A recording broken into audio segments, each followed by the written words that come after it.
up, what up? Welcome to another hot episode of the Pop Radio. My name is Miss Cosmo, rolling with my homie, Moochie for one, baby. What's good? What's going on, beautiful people? I'm about to transition into winter Moochie, and he's not a good guy. Why? You know what I'm saying? As soon as I knew that summer is off, we're going in, it's autumn now, but I feel like we've missed autumn.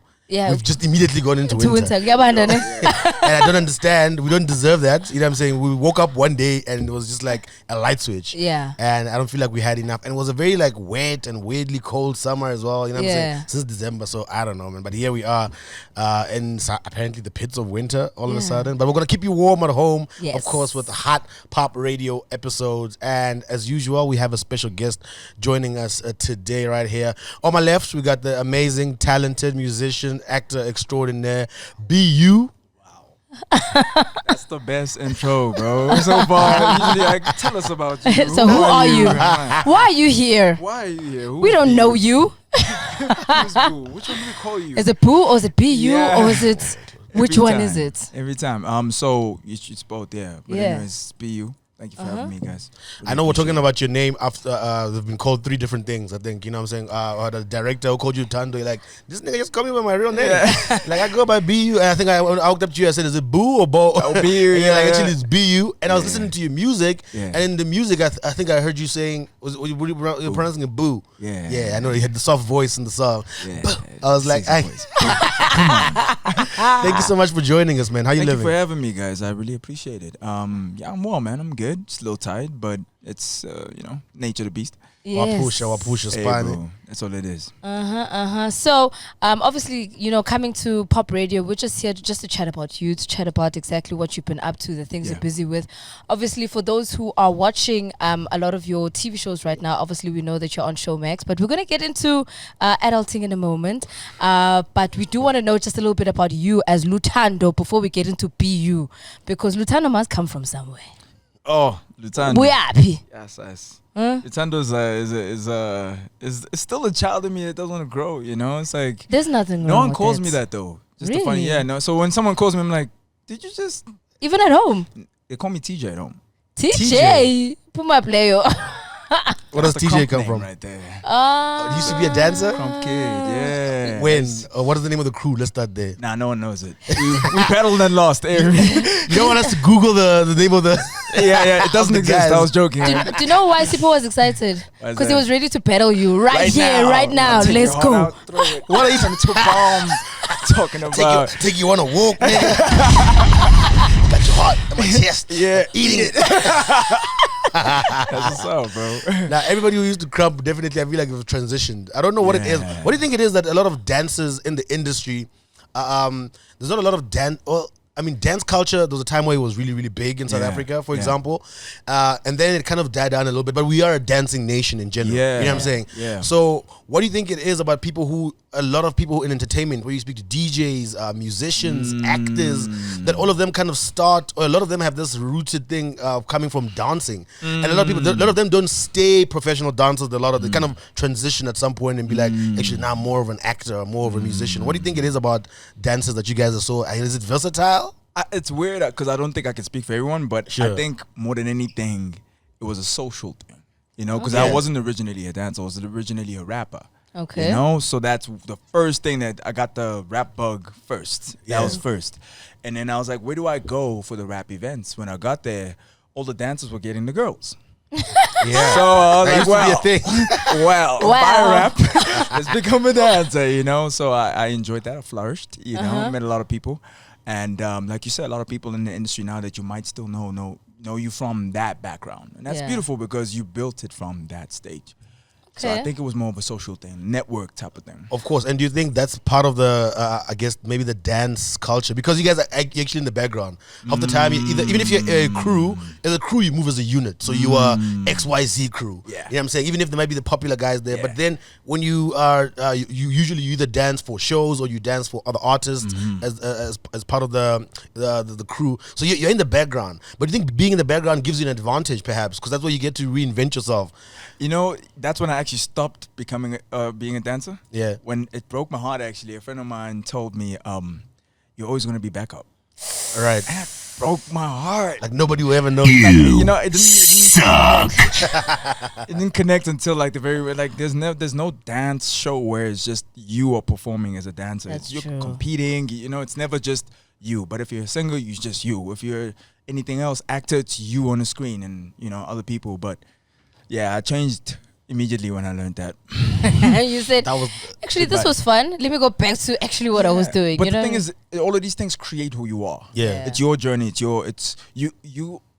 The best version of yourself is only becoming every single second. You're only becoming every time. You know, I don't think you can say that it was a phase. It's a part of me that will always exist. So that's why I said Lutando is more before everything. Before I liked everything, and I keep him very safe in the vault. So Okay. yeah. So when someone says Lutando, I'm like, why are you addressing the kid in there? How do you know him? and then TJ. TJ. Now that was the first time I got popular. How did you get that name TJ from Lutando? Wow, thank you for asking. Wow, Because- I didn't realize I haven't been asked that question. Because TJ, BU, Lutando, Yeah. is 3 different people happening here. So my father named me Lutando, not my mother. And Okay. it was because of Lutando Banalo, right? Yeah. Between my mom and my dad. But TJ was a name I chose. There's cartoons called Recess, Yes, I remember. and there was TJ who was the leader. Oh, okay. So when I was a kid, all the kids just like usually just gravitated towards me. I used to always like lead them and we'd get into trouble and all that type of stuff. So TJ came from there, Oh, hectic. right? That was crump/rap. But Okay. when I came to Johannesburg, when I relocated here, I was like, let's rebrand. Let's find a name that has a deeper actual meaning to whatever, you know? But a lot of people I picked up when I got here, a lot of people would be like, where you from? And they almost thought that I was fake to some degree. They're like, you're not tangible, you know? Like people want to place you somewhere. Yeah, well, what are you exactly? What's going on with you? And then I looked at my name again, Lutando Mtembu. Yeah. And what stood out for me was the last part, Mtembu, boo. Yeah. The last part, the last syllable. So I took the boo from that, BU, from Mtembu. Okay. Which is be you, be yourself, basically. Of course. All right. So it has a little bit of a meaning to it on top of the fact that it plays into your name. Yeah. And where exactly because you're from KZN, right? Yeah, Mlazi. Mlazi represent. Oh, really? my family is actually from Mlazi as well. My mom's Yeah? from Mlazi. Yeah. Where about? It's a what do you- Bryanston girl. Don't let her lie to you. I mean, born and bred. Born and It's a bred. Bryanston girl. You better recognize. North Queen forever. Aye. I'm joking. I definitely said the word family. I don't know how you feel about that. I said my mom is from Mlazi. I'm from Bryanston. Straight up. What do you, Mlazi? What the? Okay, what P? Yes. Oh, okay. Yeah. See, look at that. Huh? Mr. Muffy King. Yeah. Where you at now? Uptown. Don't talk out of your neck. With that. Don't talk about your man. I'll call Stone. Come sort you out right now. People in Uptown, stand up. We don't take shit lying down. We don't need Stone right now. We really don't need that heat. Yeah, definitely. Okay, getting back to BU, obviously, so you're from Umlazi and you're getting into the entertainment space. Was it something that you were doing when you were still growing up? Was it one of those things where you were at the talent show at school and you were like, you know what, this is my dream, as opposed to other people who might be, you know, forced into getting into real things like being a lawyer or a Real? doctor? Did you just say real? I mean, I'm leaving According, right now. according to our parents, let's say that. I am leaving right now. no, I said, hello, I'm a DJ. Come on, yeah. come on, give me a chance. I got you. I got you. Real things according to our parents. Yeah. What is this job that you're doing? You're going. What are you dancing? You're singing. You're Yeah, rapping. do something real. Like, go to You know, the school. funny thing is, I got told that last year. Just Really? recently by my family member. They're like, don't you just want to go back to Netbank? Don't you want to just work? So I just said the name down. The bank. Okay, Yeah. I just leave that part Yeah. of the bank. So, no, I'm not a corporate gent, but I worked there for a while. Really? Yeah, the longest job I've ever had, 3 years, Really? was at a bank, yeah. How did it feel when you were there at the time? Because I'm guessing you wanted to break out at any given time. Everyone was like, why are you here? I was Really? the guy with the tattoos and the cornrows and just kind of Also, looking then like I'm about you were to. wasting your time there. People are like, what are you doing? I'm like, well, I'm earning a living like everyone Yes. else, you know? At the time while you were working now in corporate, were you always trying to break into the industry, or was there a point where you kind of put it on pause, or even Nah, thought, never. let me just leave it? Never paused. From the moment I was like 12 or 13, I decided this is what I'm doing. Like you said, like people, family members, like, say you want to do this, do a real job. I was actually pressured to be either a doctor or a lawyer. Yeah. I nearly took the lawyer route. But that was before my 20s. That actually could have helped you in the long run, because sometimes do you know why I say that? Because I know a lot of DJs who actually have like degrees of like accounting, finance, law, whatever the case may be. And sometimes it's those things that kind of teach you or help you within the entertainment space to be better. So you'll learn how to manage your finances, or you'll learn at least I know how to write a letter, or I know how to threaten people to say, where my money at? So that's what I'm saying. It could have helped you from some degree like that, just to say. I agree. You know? I agree, and at some degree, I don't. Also, Okay. so both. Yes, I see it, but that's that person's journey. Who says I won't get the same lessons, but in a different way? I hear you. So I mean, straight after matric, I was like, "Yo, let's go and see what the world is like." Literally traveled a little bit, Yeah. saw a lot of the world. Came back with all this knowledge. Decided to study to be a pastor. Decided to study. Oh, there's so many things happening. Yeah, no, I was all over the show. Pastor. All over the show. And you saying you were studying to be a pastor? I didn't finish that. No, I didn't finish that. Why not? I realized that religion is humans' understanding of what is out there. So I was you like- still have your personal relationship with God. You just want to. Yeah, I take just it believe. further. Yeah, just be you. That's what I believe. Okay. Yeah. During all this time as you're growing up now, because you have this entertainment bug that bit you when you were very young, Yeah. and I'm saying, and you're thinking about your future, even in corporate or wherever else that you got a job, Yeah. and you're thinking there's the music that you're in love with, there's the Yeah. acting that you're in love with. Who are you looking up to?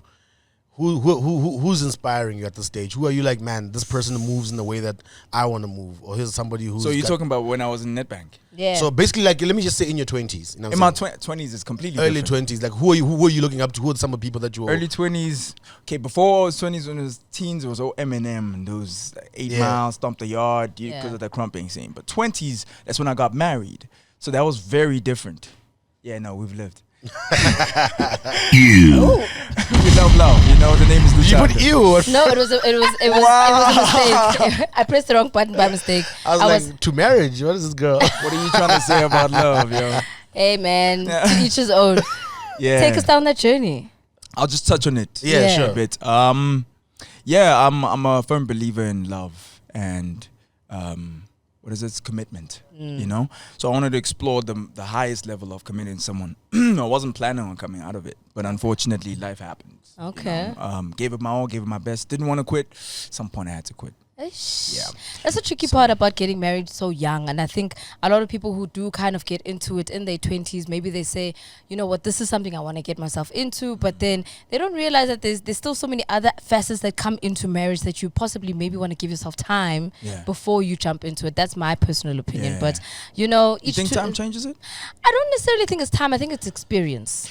Wow. Yeah. I think with time Maturity. comes experience, okay. maturity, learning different things, so that when you do get into a relationship and you do want to then say, I want commitment, you need to come in with compromise.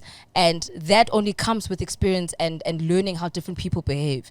Because if you go in with just your matric thinking, then you're going to behave like a matric in your marriage. Do you know what I mean? I feel like I'm being judged No, right now. not at all. Not at all. Not at all. Nah, I'm messing with you. It's cool. I get what you're coming from. I appreciate the fact that you had like a very You followed your heart. You had a pretty much. You did what passion, you felt yes. that you wanted to Yeah. do at the time. Yes. So that's what I've always done. That's one thing Yeah. that I feel like no matter what, people always say, okay, we told him to do this. He still went and did what he wanted to do.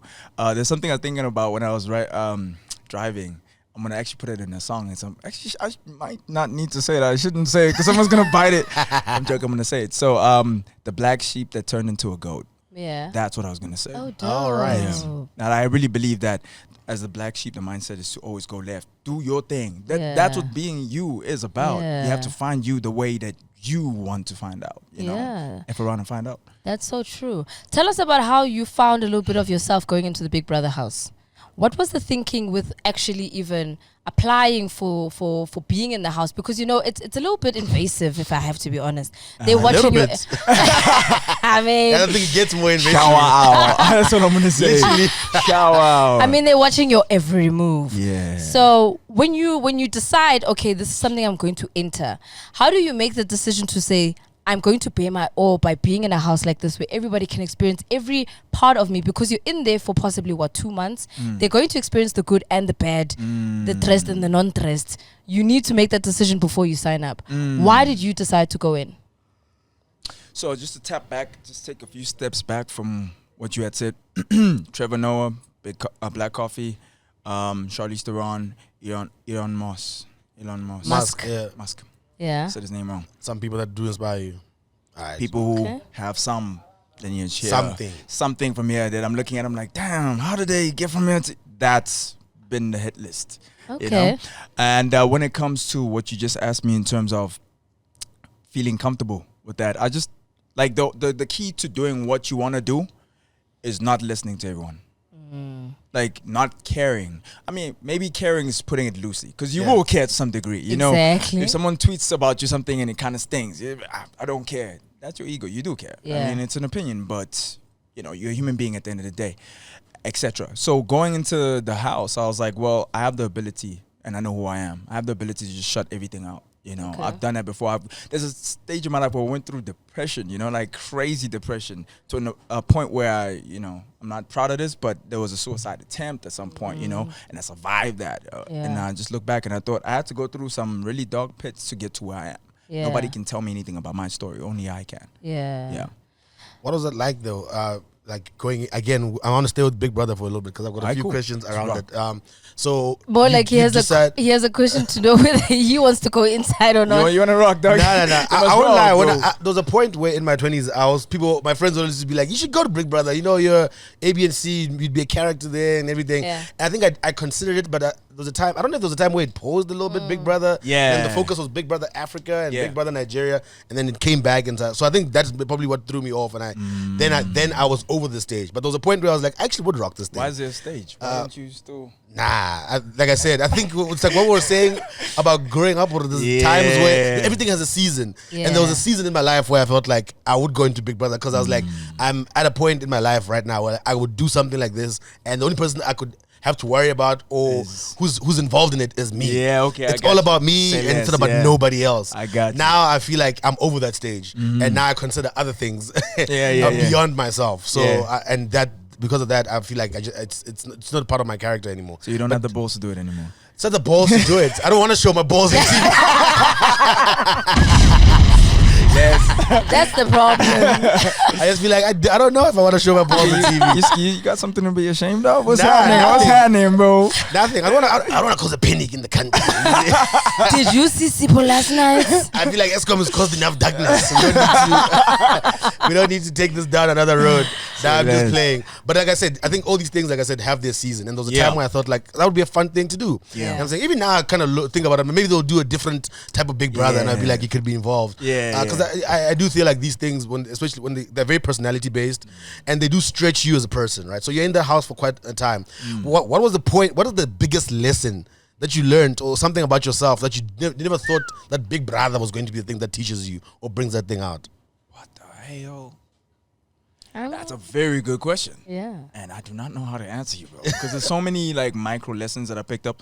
And when I'm thinking, meditating, and just in my thoughts, that's when they come to me. But at this very moment, the only thing I can think of is like, I'm a lover, but I already knew that. You know, like I love people in general. And sometimes people think of that to be something else, which it might not be. Just because I'm interested in you and giving you the time of day doesn't mean necessarily it needs to go to where it usually goes, you know?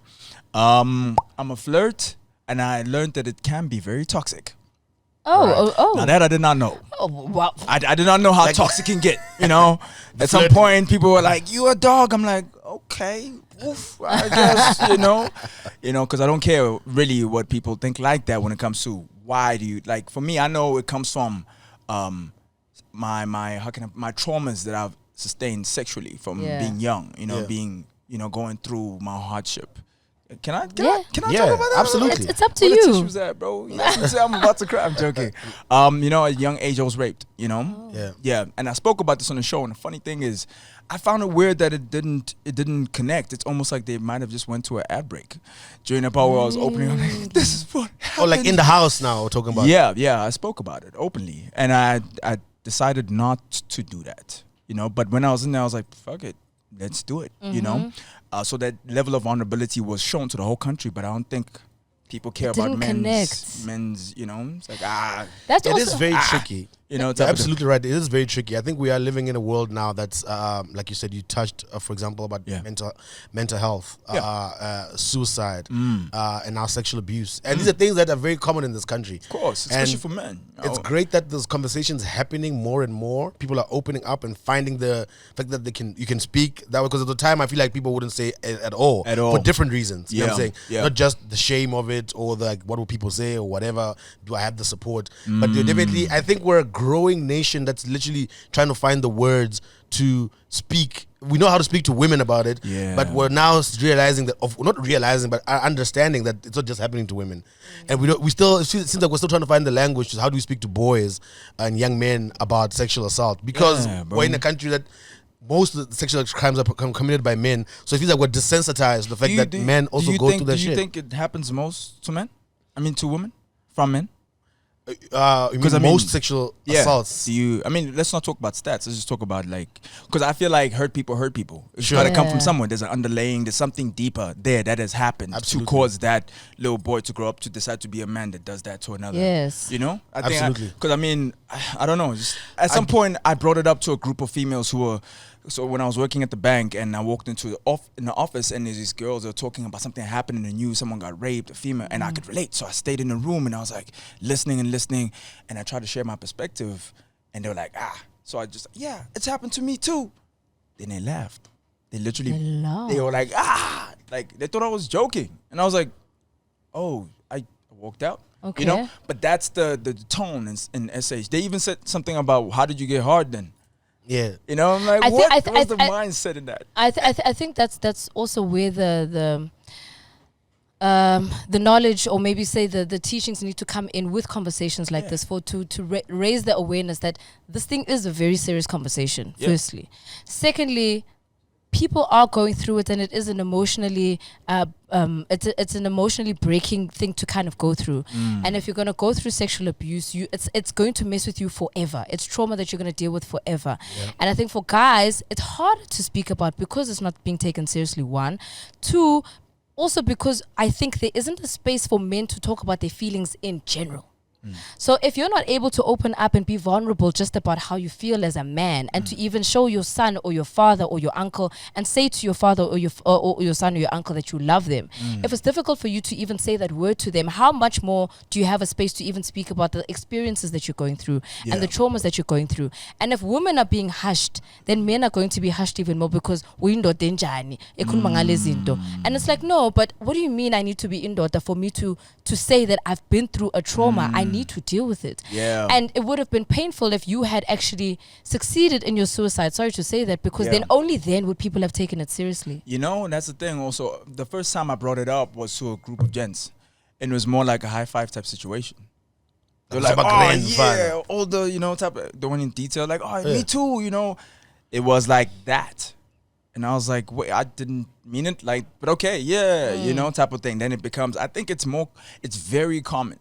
I don't think it goes to the scoreboard, but I think it's very, very common. I don't want to scale it out and say this is more, but I think what we don't know and what happens in darkness is what now we're seeing as a full fruit, what's underneath the ground, what the roots are like. I think you're absolutely right, and I definitely don't want to just brush over that point that you're trying to make about this. First of all, this like I said, I'm going to try to compare stats here. It's not a mind game, but one thing for sure is that we know, and that's spoken about a lot, especially people who have studied this very well, is that the numbers of people who commit sexual assaults themselves who were sexually assaulted. So there's that dynamic. So we live in a country that deals with that, but we're not dealing with the root issue, which is what you're saying. You know what I'm saying? Because some grow up to be the perpetrators themselves when they were victims. You know what I'm saying? So there's that happening. And then the other side, the other thing that's happening at the same time is that we're discounting the fact that what you just said now. I told a bunch of guys when I was young, and everybody high five. Like, and this comes up a lot, and guys like to brush it off. A lot of people's first sexual assault, guys, was probably rape because they were young, but they don't. To them, you think, oh, I scored, or I did some shit, because you're programmed to think that way. You know what I'm saying? Because no one thinks about the opposite. Is the only one that we think about. A teenage girl with a guy in her 20s, like, that's obviously rape. But when it's the opposite, the guy one's like high five, or you don't go, and it's like, no. it's sexual assault. It's still the same. Exactly. And when you don't understand it, you want to process it because no one wants to feel like they're a victim. I can't come to you and tell you you're a victim, but it's like, but you are though. And if you understand that a little bit better, everything else in your life will start to make a little bit, you know what I'm saying, and more sense. I like how this came from me talking about how it's like from the flirting thing, from Big Brother, the flirting thing. Yeah. So a lot of people wouldn't want to even care or worry about that. It's like, oh, he just flirts because he likes girls. But if that were true, then I would have, taken it all the way there. But it's not. It's been a coping mechanism, a defense mechanism. That's how I move throughout society. I'm gonna just be me. You know what I mean? And it makes sense to me, and I learned from the house that it's a bit toxic for other people who might have. It's a bit selfish. Yes. And I've learned to kind of like dull it down. Now going forward, going into a show that has so much sexual content, do you understand what that does and what that wakes up? But did you not know that when you I knew. auditioned? Each up though. But I knew, that. And on top of that, I love the fact that they did so much of their homework. We had ICs on standby, which is the intimacy coaches.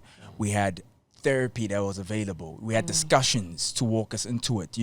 I opened up about this, which I had done on a public platform, but now it was more like a one-on-one. What can I, because I feel like one thing that, even when I did an interview with the gents yesterday, it was more like, okay, cool. A lot of people don't know what to do.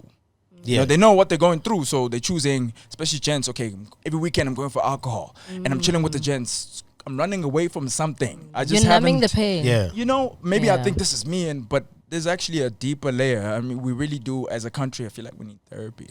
100%. And I think whenever we have this conversation around therapy, then the big stigma is that, no, I'm not crazy. It's not about being crazy to needing to go through therapy. It's about you dealing with things and understanding that you've got certain traumas that you've now taken into your adulthood that you didn't realize were affecting you so much when you were a kid, that now that it's coming out in different ways and mannerisms, you don't understand where it stems from. People sit back and they're like, and it's fine, I can go and have a couple of drinks. No, maybe it is a possible problem. It might not be extreme where you are having alcohol poisoning, but every weekend, every day, there's a pattern that's coming because you're numbing some sort of a pain. And I think it needs to be a little bit more of a conversation to have therapy, and therapy is expensive, so I understand why some people can't get into it, but that's why I'm more imploring to open conversation and more vulnerability and people being able to have platforms to speak about things and not feel judged. That safe space is so rare to find. So I find what works for me, or what has helped me for the longest time, has been meditation and journaling.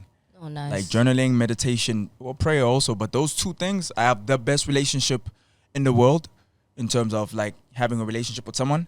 I have it with myself. Like I really know the layers of who I am. So that's why when someone throws a shot, I'm like, but I know the scoreboard. At the end of the day, it doesn't really shake me as much as it could have if I hadn't done that work. I think it's very important while we're in this conversation and we're touching on therapy, and we grow up and everyone thinks they're their own person. You know what I'm saying? When you're an adult, when you feel like an adult, when you're getting into like, especially maybe early 20s, you know what I'm saying? As you're figuring out that I'm my own person, I'm responsible for myself, I gotta move in this world, and you're trying to figure out a lot about yourself, and you're trying to, maybe, let's say you come from a difficult past, like a lot of people, and you're thinking, nobody knows, in hip-hop a lot of times, rappers like to tell that I'm a product of my environment. You know what I'm saying? I think there's even an album, I don't know who it is, but there's probably several albums and songs in hip-hop that are called Product of My Environment. Type of thing, You know what I'm saying? And that's a great statement to remember, but if you go deeper into it, then you understand that every single person is a product of our environment. All the good and all the bad. You know what I'm saying? As much as you think that you, if you think you overcame something, right? I come from a difficult situation, or came from poverty, and now I made it, you know what I'm saying? And you think that's the only thing you had to overcome is just poverty itself, but it's everything else that came through. With the traumas of where you grew up, there's so much that happens in our own neighborhoods that we grow up with that we think we're resisting, but that are immediately affecting us. You know what I'm saying? And people don't want to deal with the fact that, oh shit, I think the way I'm from and who I was raised by and what I'm going through might actually affect me in these other areas. And in South Africa, one thing that we're trying to learn, speaking about everything, bring it all together, is that we don't speak about the root cause of everything. Surface level. We're trying to very surface level solve this situation. You know what I'm saying? Solve it for now, the later. That's another thing also. So when I speak about the whole BU thing, it sounds like it's simple, just be you, right? But it's not. Like, so everything we've just unpacked now is the process of being you. You are a collective of your choices. I heard someone say, you make the choices and later on the choices make you. And I was like, oh, that's deep. That's really nice. But society tells you who to be. Your parents tell you, your friends, your race, your perspective of you. When you move away from all those things and you just sit down and say, okay, plain canvas, what is really going on here? Yeah. You get so many answers. You have to look at yourself in the mirror and confront these things, and you come out better, I feel. Yeah, 100%. Absolutely. So going into a show like Adulting, Yeah. and as you've mentioned that there's definitely a lot of sexual content that's happening. I mean, we've only seen a couple of episodes for now. It is and adulting, you know. It's I called mean, adulting. It opened up. I wasn't ready. I think I was making a sandwich, and I pressed play, and I was I'm with my lady. We're like, yo, we gotta check out Adulting. And we'll press play. I think she's sitting on the couch. I'm in the kitchen. And I just turned around and I said, so it starts with me, and I'm sorry to cut you off, but I'll let you continue your question now, Ms. Cosmo. But it starts immediately. You know what I'm saying? It's just cheeks. But I miss half of it because I'm like, oh, there's a sex scene happening, but I'm busy doing something. But when I look, there's a sex scene happening. You know what I'm saying? So I asked her to rewind. She's like, you want me to rewind so you can look? So it's like, we're 2 minutes into the show and I'm already like in trouble. I'm like, I may have missed key points. You know what I'm saying? There's character. No, sex sells, man. There's a character development happening here. Hey, listen. 90 seconds into the show. You tell me what did he say something? Because I think I heard him say some words. And later on, I wouldn't be able to put the puzzle together. And I was being serious, but now she's like, let me rewind because you just want to see when these cheeks are happening. The layers, bro. The layers. Telling you. So sells, my G. It was jarring at the moment, but I had to calm myself down. Yeah, I think for me also just watching. Well, I'm gonna get into my question just now, but I think a moment I had similar to that was when I had watched the scene where you're upside down. I think you're on your head, Spider-Man. and he's giving head. Yeah, but he's on his head. Yes. And I was like, okay, I get the poetry, but wow. I was diving in face first. Agunzima. And I was actually sitting back because I used to do that as a kid. You know, where you sit on your head for like, oh my goodness, no, sorry. Relax. I was gonna be like, whoa. Oh wow, as a kid. Because now I say what? Because I don't want to be laughing on some shit now. Yeah. So I used to sit on, balance on, headstand. For like as long as possible. At some point, blood rushes to your head. You can't breathe. You can't do anything. And the thing is with acting is that you got to do a scene over and over and over. Different angles. So for me, one for safety. Instead of sitting there and enjoying the scene for what it was, I was like, his head must be pounding. Because how many times did you have to do that scene? I do that every day. Whoa. Yeah, so they just said, we're going to do a sex scene. How would you like to do it? You know, what can you bring? I do yoga type of stuff. You know, I'm the chakra gent, you know? Okay. So I was like, let's try a headstand. You know, I actually did that in the Big Brother house also. Okay. So it was like every morning I used to meditate and stretch, and that was one of the stretches. And so when it was a moment to do that, I was like, well, I'm in between a legend's leg. I gotta do something legendary. Hey. You know, she brought the heat on that. She definitely did. All right. She did. She really did. The both of you did. But of course, we're going to be watching a little bit more from the show. Tell us a little bit as to what the show's about, because I think a lot of people who are watching it are still trying to piece it together. We get that it's 4 guys who kind of go through life, trying to go through different emotions and relationships. But what is the core message that's coming through from the show? I'll only speak from my perspective. I think if you ask my other co-actors, they might give you a better answer or a different answer. But from my perspective, it's about, we don't have it figured out. Nobody has it figured out. Yeah. You're lucky if you have a group of people who are willing to stick it out with you through all your crap. They'll see you through all your crap. And Vianney, the character I play, has a lot of crap. He has a lot of growing to do, you know, which I luckily have done. So when I look at him, I'm like, oh, he would be like a lighty to me. And the funny part is he's actually the youngest in the group. But in real life, I'm the eldest out of all the gents. Okay. So I feel as though there's a lot of topics within it. There's many layers within it. Yeah. Especially discussion points. And it would be a tragedy if people got lost in the hype. You know? Of course. Because it ends up being I like this person. I like this person. I don't like. No. What is the story saying? Yeah. Don't get caught up in the piece of the puzzle. Look at the entire photo and then look at how it can improve you and your life and how it can make you a better person. So break down Vianney's character and what you want people to learn from him. Because obviously when people watch this and they go back and they watch Adulting, they're going to want to see it from your perspective, because you're also trying to portray it to say, look, I'm bigger than just the toy boy. There's something else to this character that you need to learn. He's a very layered individual. I think he's running away from the truth.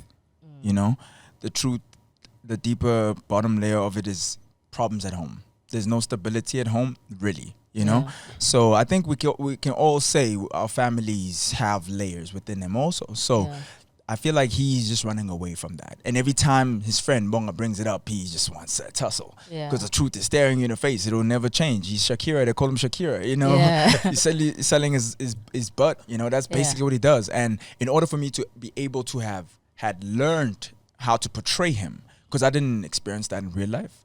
I had to come to Johannesburg, had to work at a specific gym in the north, and see during the daytime these young lads and make friends with them and see, okay, this is what this means. And I don't know how to play Vuyani. That was my journey. So if I was doing law or a doctor at that point, when Vuyani role came, I wouldn't have gotten it. You never related to I wouldn't, you know, everything is preparation. Exactly, you know. So that's Now, speaking on preparation, right? You touched on something earlier on that I feel like it's important to let people know at home exactly how this is happening. Because one thing, like you're saying, it's not a yes, it starts off in the 6 and it's South African TV. I guess maybe is still getting used to seeing things like that. Because if you're watching it on HBO, you're seeing it on HBO, you're used to it. You even like you smooth this butt out the way. Let's get back to my story. I'm still engaged. You know what I'm saying? So I feel like we also need to get the butt out the way and focus that there's an entire story being told here. So we shouldn't get caught up on just scenes that are just a small piece of the puzzle gimmicks, or whatnot, and the gimmicks and whatnot. Shooting sex scenes is a very technical thing that a lot of people don't understand, because when they're watching it at home, they think, damn, these people are naked. This person is being exposed. How many people are in the room? Is there lighting everywhere? And there's 7, 8, 9, 10 people. And they have to do this over and over and over and over. You know what I'm saying? And it's just cut, and then there's so there's a very, people are thinking about everything itself, and they're thinking, and of course we're living in a world that's a little has more sensitivity towards these things. So they're wondering, how comfortable is everybody? And you mentioned that there's specialist people that are there to train, to counsel, to comfort, to help, that everybody on the set understands. Can you just break down to everybody at home exactly how that scene and that set is set, and how everybody is prepared for things like that? Okay, so each production is different. Sure. The 3 that I've done so far, very, very different. North, South, and West. You know, I'm waiting for East really soon. But the last one, however, which is adulting, I feel like was the best for me, because a closed set is so important. You know, the people who need to be there are there. The skeleton crew, a person for this and this who need to be there. They even block out the monitors out of respect, I feel, and you say what you're okay with and what you're not okay with. And like you said, it's a repetition thing. We're looking for the one that's going to sell it, make it believable. So when people at the end of the day say, I hate this guy because he cheats, it's good. We wanted you to hate him. But don't now hate him and miss his vulnerability and what that could speak to your life. Don't look at the sex scenes and be like, he likes it. Why is he going? Why is that his drug of choice? But when it comes to shooting it, technically, we're all comfortable. There's a lot of chemistry. We're friends at this point. I could say that freely. We're friends, and we want to make sure everyone is good. So on the current set, other sets I won't talk about them, but this one right here, it just felt like it was a matter of, are you okay? Every time we hear a cut, are you fine? Fine, cool. Tell me what you felt that was like. Do you want to go again? We can go again. Is that it? That type of thing. A lot of understanding. There has to be a lot of chemistry that also comes through even with people that you're acting with. So obviously you're in a relationship with Bawinile, and her character is obviously power woman.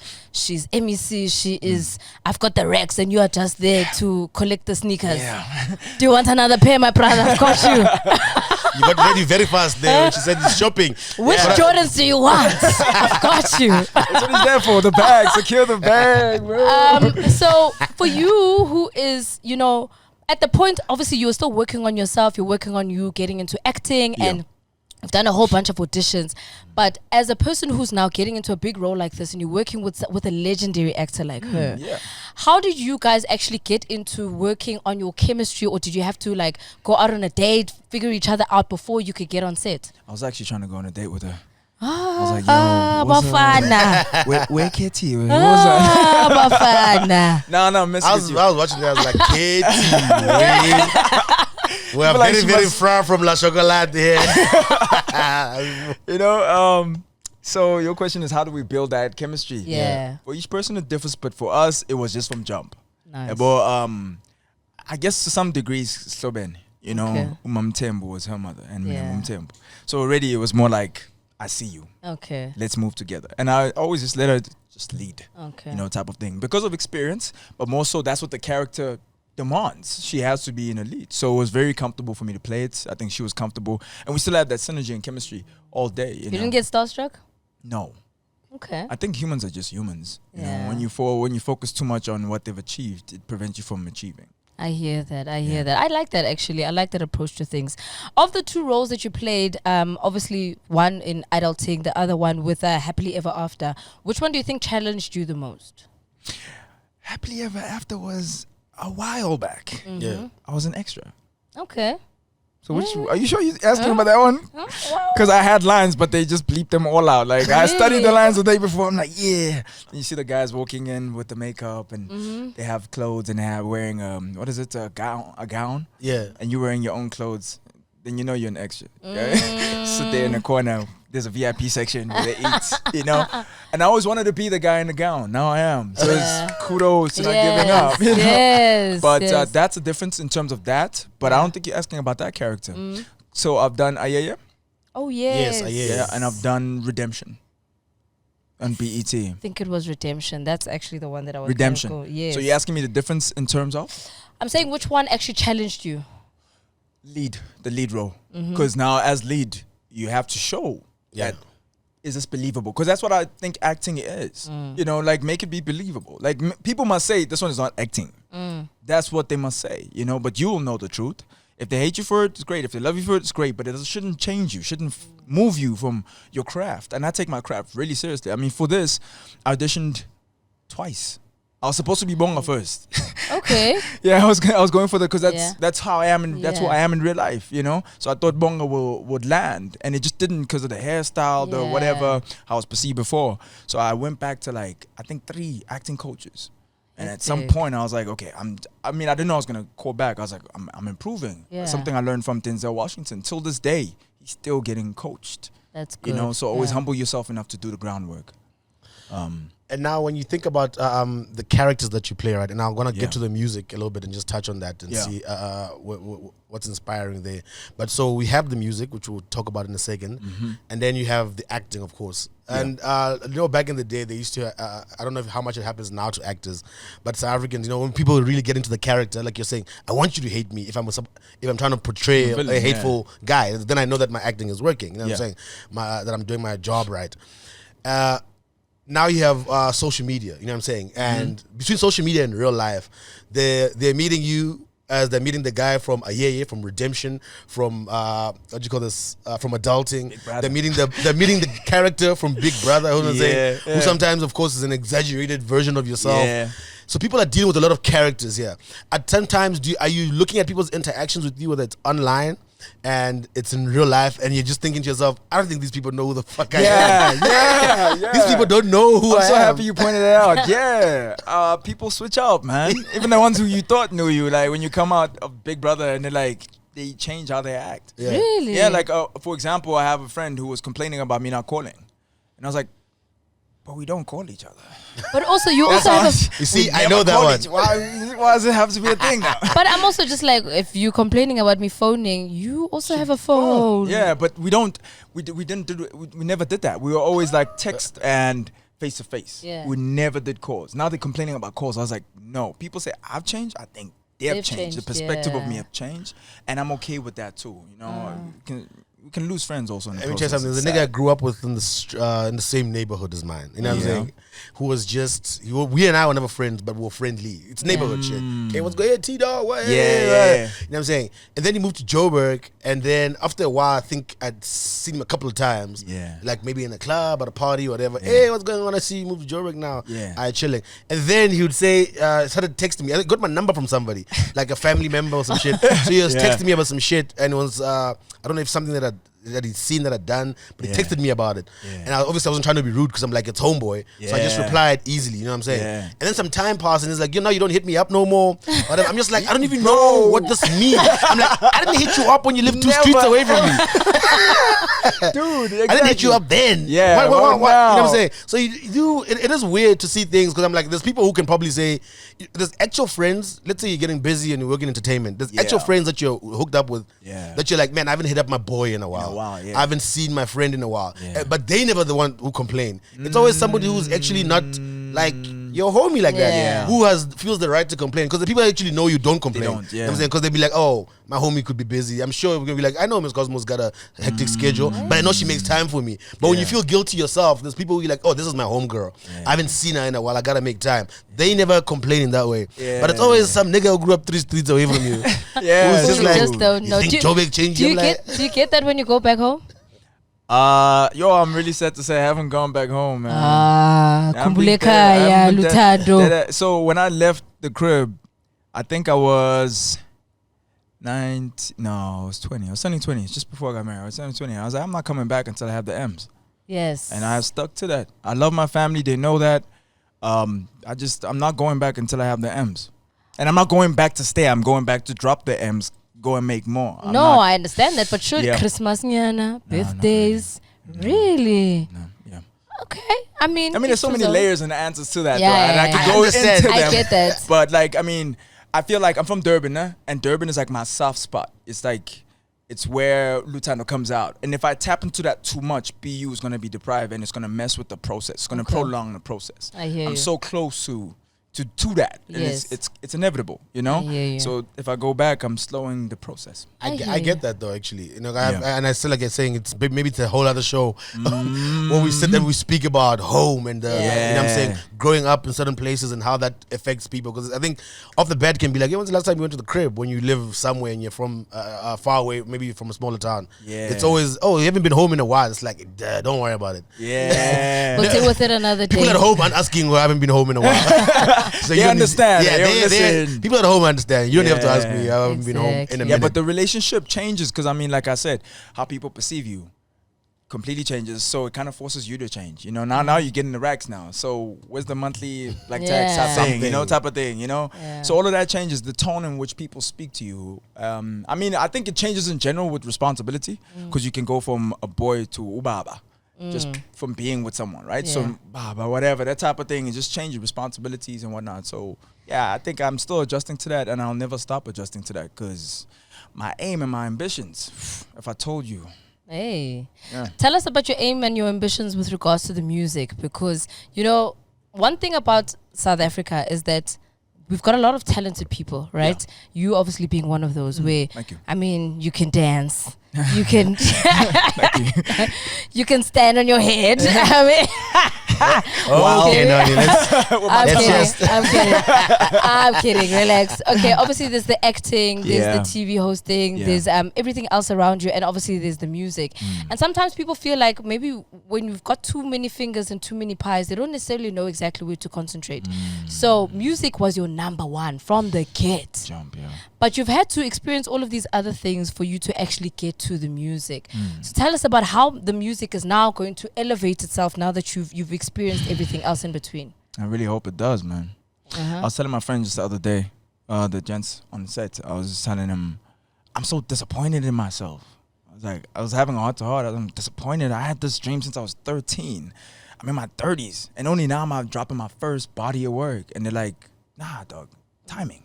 If you dropped it at that point, who's to say that it might have not gotten to your head? You might have not been mature enough. Maybe it would have been great, but it would have led you downwards. Maybe it wouldn't have been great and you would have quit.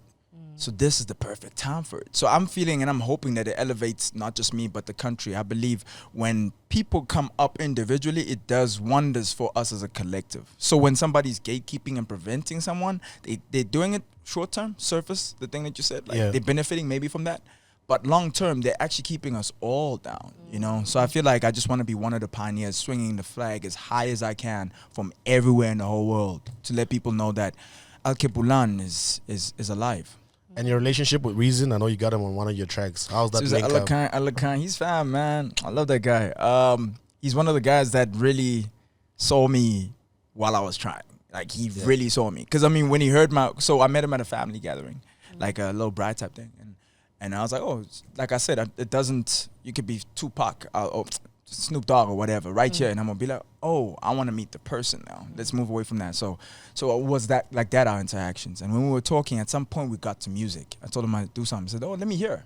It was out of curiosity. He wanted to hear. It wasn't me saying, oh, and I do this. He was like, no, let me hear. So when he heard it, he's like, I'm on that. What? He's like, I'm on that. Let's go. Next week, set it up. I'm there. I was like, no ways. This is a very first interaction, you know? Oh, wow. So from that, I saw the importance of camaraderie. Yeah. You know, I think he got that from the Janos gents. Yes, he did. Yeah. And when I did the repackage, which is like the remix of that, I was like, let me find anybody I can connect to and see if we can keep that energy going. So in the song, there's about 7 people in total. And I think most of the kids that are on it are not known. When I listened to the song, I was like, okay, but where's his voice now? It's a lot going on. There's so many people happening. Where's the person whose song it is? Like I was trying quiet till the very end. I let everyone else shine. I'm gonna share the spotlight until the day I RIP, bro. That's the idea. I don't wanna hog it. Are you keeping people in your team that are sharing this long-term vision of you wanting to explore the fullest extent of your talent globally, beyond our borders? Do you have the right people? And when I say the right people, I mean directly the right people. I'm talking about the right management, the right. I have a lot of teams, and I'm still trying to assemble my Avengers. So if you're out there, hit me up. But for real, what kind of Avengers are you looking for? Are you looking for Avengers that are hitting you with the photography, with the production, with the management, the PR? Pull up. We'll see. Because for me, it's always about vibration and synergy. Yeah. So you might not have the right equipment, but you got the right vibe. You know, and if I see that, then I'm going to connect with you. And then we're going to grow together. Because as I grow, I want my people to grow too. Nice. Yeah. Do you have any dream features that you want to work with? People that you are just like, you know what? I need to get at least this one feature on my music. Dream. Definitely Black Coffee. And I can sing. Literally. Okay. So that's my next question. I was like, Black Coffee. I was like, how's your vocal? I heard on the songs. Give us a vibrato when you had the sexy voice. I was like, in the background. I thought you were about to sing for a second. Give us something. No, that's an evolved thing. You can't meet all of me. That's my ace up my sleeve. You know I could do it, but it's coming, you know? So the season for that is definitely going to come, but I'm going for... Just today, I came from a vocal training also, you know, and I've been doing that. So I believe whatever I'm talented at, I want to do as if I don't have the talent. I want to focus on the skill so much. The 100, what is it? 1,000? 10,000 hours. Yeah. That's the rule. I want to beat on it until it gets to a point where it's like it's undisputed. But right now, I'm trying to do trap. I'm trying to play. I'm literally a boom bap rapper. I'm a bars. I'm like a youngster. I'm like I can freestyle for days. Like I believe I'm a beast. The only person that it's a secret if you if you wait for my album dropping on the 31st. The thing is, I want people to fall in love with me before they see the talent. Yeah. It's there, you know, but I don't want to lead with that. Okay. Fantastic. Nah, man, I feel like it's we've definitely gotten to know you a whole lot better here, which is what we love doing down here at POPradio. Just peeling back the onion and trying to find out what's going on. Platform, man. Yeah, I'm saying. And we, I know before you were asking, before we jumped on here, you're like, man, I've never done a podcast interview before. Yeah. What are you guys gonna ask? What's the angle? Are we what's the vibe? Are we trying to be entertaining? Are we trying to be spicy? Are we trying to? Yeah. Where is this gonna land? So I hope it landed in a comfortable place for you, and that the last hour we've been chatting has been of value for you as it has been for us. Has it been an hour? Yes. Damn, you guys are people. I found my tribe, yo. I broke your virginity. How you feel? Hey, you know, you guys are gentle. Thank you so much for hitting us up, man. Yes. Anything else that we should look up for the immediate future outside of end of the month? End of the month, I'm dropping an EP, and it's my introduction and my vulnerability. It's 5 tracks, 6 tracks. What's it called? 6 tracks. Kill TJ. Okay. Yeah, which nice. you guys now know who TJ is. Yeah. But it's actually was inspired by the whole Kill Bill thing. One of my favorite movies. But layers also being peeled there. And it's all about growth. I don't want to be an overnight sensation. I don't want to be everywhere and then it disappears again. Ideas to do it, but consistently. It's a marathon, not a sprint. You know? I want to be the last week that I spent on Earth, I want to look back and say, I really did all that. You know? Nice. That's my goal. Shout outs, man. All right, so where can people follow you? Where can people catch the music? Is there anything else like a musical tour or something where we can follow BU and, you know, create the tribe? All right, okay, cool. So, Yeah, like you said, my team. I have a lot of teams. I'm in discussions also with quite a few other possible team members, Avengers. You know, we'll see how far it goes. But so far, I can just talk about the EP, and I can also talk about the music videos that have dropped and are gonna be consistently dropping. Like I'm saying, it's all about consistency. I'm loading up my arsenal with ammo, and I'm just gonna be shooting from now on. So yeah, a lot of music everywhere. Digital platform. I'm with Electro Mode, so they're really doing the things for me. And on every platform, it's BU_universe. The B universe. That's me. Okay. Fantastic. Thank you so much for joining us, bro. Thank you for having me, bro. Hopefully next time we talk, we'll be talking album mode. We'll be talking movies that have been done. So we'll be doing a catch up from this conversation where we got to know you and know what you're busy with, and then of course. No, it's all vibrations, bro. Let me go back into my superstar shit. Okay. Bye bye. Hollywood is calling. Where you at? Thank you so much to you, BU, for joining us. Yeah. And yeah, man, this is another hot episode of the Pop Radio. You know, it was a trip for me. Sorry to cut you. When you like hollered while I was on air, because that's the first time I heard that you wanted to actually talk. Yeah. That was crazy for me. I was like, oh shit, she's listening. Come on. Come on, I always listen. We're listening, we're watching. We're always watching, we're always listening. Don't worry. So there you have it, a hot episode of Pop Radio. Make sure you tune in again. Make sure you like, subscribe, comment. Let us know who you want us to hang out with right here on this couch and give you the best in the conversation. Check you out next week. Easy.